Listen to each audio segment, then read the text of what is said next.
kubonakala ingathi uSearch Mfaninkosi beyiphethe yonke imilitary phakwakhe. Mosi siyakhumbula into yoba ngolosine nge-3 ka-April 2026 sayiva into yoba kukhona iwarrant ye-session siza kwakhe. Saweva mahememo ngathi ingathi naye kangababe samshiya baye baba sebemdobha already phansi kwezinto abaye bazifumana phakwakhe. But ke amapolisa angafuni incama uconfirm into yoba ubanjiwe yini uSearch Mfaninkosi, but sichitha nje weekend, i-long weekend lende. Siyivile into bengathi ubanjiwe. Hayi ke namhlanje uyenzile i-first appearance yakhe uSearch Nkosi. Lapho sesiva khona incazelo engathi banzi.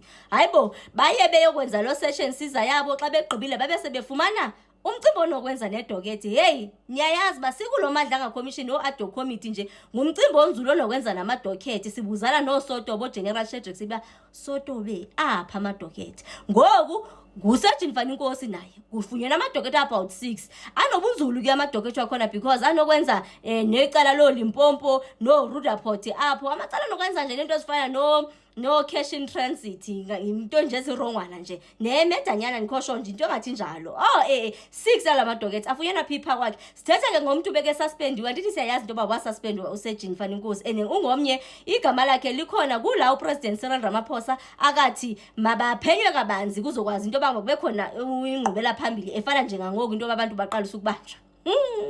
Nazi uSearch Mfaninkosi into obuphazamiswe yini. Kaloku sivile during i-testimony yakhe yoba kuke kwafunyana nomcimbi onokwenza nemali pha kwakhe. Hayi bona ngoku bayifumene nje imali.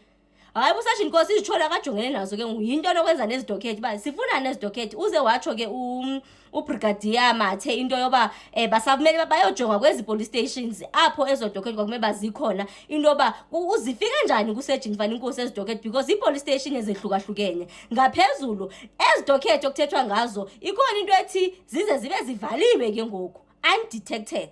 So wayicacisa into obukuthetha ukuthini into yakhona. So it's more of xa kungena ngqubela phambili ngecase ihlahlale ithini ivalo ibekwe kuma archive wabo, but idokethi uqobo ioriginal le kumele into yoba ibe kulo ma police station la uba azifuna lezo dokethi kuSearch Mfaninkosi akwazi umuntu kwangoku unezitholo ezinjalo akajongene nazo esuspendwe enjalo uSearch Mfaninkosi kunomcimbi onokwenza nengadla nindiva ndithi ingadla izibhamu ezihlukahlukene nje ezifunyene kwakhe phofu kuthiwa ingathi ezinye zakhona zikhona ezifunyene esefini zikhona ezinye zifunyene zingaphandle ngathi nakomatrasi naphiphipi nje nasezimodweni beke eziplantile nje yazi mosemovini into yoba xa sikhula siphukela imovie esinye beyibe enye igani bibekwa phansi kwetafile enye ibekwe phansi kwesitulo kwenzela xa sokurongwana nje kukhona i-deal gone wrong nje uvele nje yazi sikhumbula moseza movie yinto nje ngathi njalo uthe xa kethetha nje uBrigadier lo Mathe ndaba nomfanekiso nje ongathi njalo into yoba beziplantiwe ezizibhamu ezi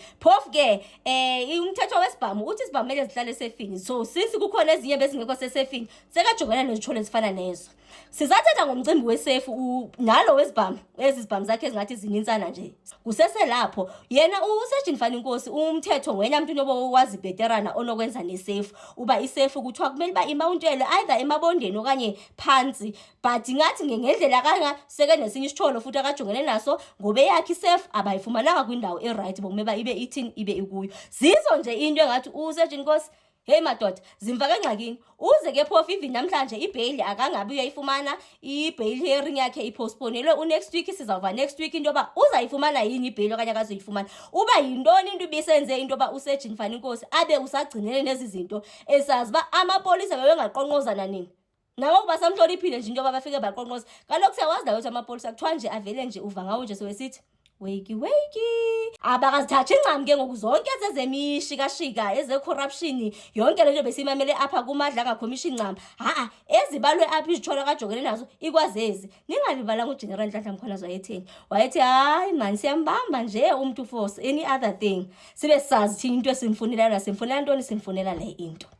Talking about indaba yamapolisa uSearch Nkosi akayopolisa eli1 ebeli appeara ecourt namhlanje ukhona omnye captain naye onokwenza apha esipoliseni naye unezijolo nje eziserious naye ezinokwenza nokufrauda iSAPS. Sithetha ngamamiliyoni ke ngoku naye apho into yakhona ingathi nokwenza even ama protection services nje. So beke banomshikashika beke udlala beba khona nezinye imali beke eziclaimele ezinye izinto kanti sizotshona epokotweni yakhe yinto nje ngathi njalo. So appearile naye namhlanje, but ke yena singabe sisho sithi luckily for him ukwazile into ba afumane ibail ye 50,000. Sergeant Mfana Nkosi awusazayihlala nje nale iveki njengoba ehlale from Thursday nale iveki uzabe phi uzabe sahleli khona pha madoda, from being ipolisa to being ibanjwa. I wonder into ba ufila njani nje colleagues zakho nje sezikufasa nje zikufaka amaketanga zithini. Hey bafethu, mali impande yesona yinto nje ngathi njalo esijongene nayo, into ba abantu esilindele into ba babe bayasiprotector naba kubanjwa bona, abantu esilindele into ba balwa nobugebengu naku kubanjwa bona. Si ndine picture yakhe futhi into ba xa bemane befumana ezizibhamu inoba uvele wathi niyamazi mos xa kekhusa no inoba nje utsho into esifana nezo uSergeant Mfana Nkosi. Si sipolisa sethu, what a disgrace. On the 2nd of April, they executed the J51 search and seizure warrant. And upon arrival, they found 7 firearms that are licensed and belong to Sergeant Mfana Nkosi. But what was of concern is that 4 of the firearms were in the safe. But according to the Firearms Control Act 60 of 2000, all firearms must be locked up in a safe, and the safe must be installed and mounted on a wall or on the floor. It mustn't be removable, easily removable. So that was the first charge of contravention of the Firearms Control Act, in which the safe where the 4 firearms were found was not mounted on a wall or on the floor. They then found 3 other firearms. They found the .38 special revolver in between the mattresses of his room, which is another contravention because all firearms must be in the safe. They then found I think it's a Norinco R5 under his bed, which is another contravention. They then found a 9mm Beretta pistol in his car, in one of his cars, which is another contravention. They found multiple rounds of ammunition, 35 AK-47 rounds, your 9mm R5 rounds, and so on. But of concern as well is that they found also state-issued ammunition. And you will recall that I mentioned that on the 28th of March, he was formally suspended by the SAPS, and then he had an obligation to hand over all state property, and him being in possession of then state property, state ammunition, then it amounts to obstructing the course of justice, defeating the ends of justice, and theft as well, because he shouldn't be in possession of state property if he is on suspension. And then further investigation, they then proceed to the Wendywood, which is at the back of his house, where they then find 6 dockets. They find 6 dockets, 5 of them original dockets, 1 copy.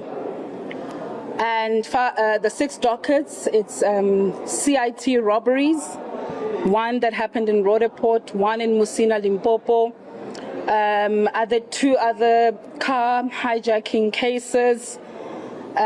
So most of the dockets, all of them actually, it pertains to serious and violent crime. And then upon further investigation, what we found is that all these 6 dockets, when you look at the system, they are closed as undetected. So through investigation, when you close a docket as undetected, it means you cannot find any links, there's no new information, and the case is then closed as undetected, it is archived. So when when a docket is archived, it is not allowed to be in a possession of an investigating officer. So it should be in a storage facility at that particular police station. So our team now has been deployed to the various police stations where these dockets were registered, just to ascertain how he got a hold of these dockets, what are they doing, what are these dockets doing in his possession, and what role he played. and so on, because a number of them, like I said, it's cash in transit robbery dockets, one in Musina, Limpopo, another one in Roodepoort, and so on. We also found in his possession a large number of, substantial amounts of money, which he couldn't account for. But our team is continuing with investigations as to where does this money come from and why was it not in the bank.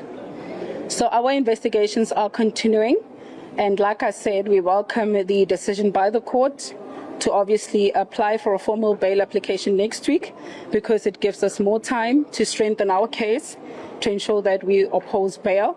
Like I've indicated, we are on the ground already. Our investigators are on the ground at those various police stations to ascertain what exactly happened in those dockets, why they were closed as undetected. Did he have a hand in those cases being closed as undetected?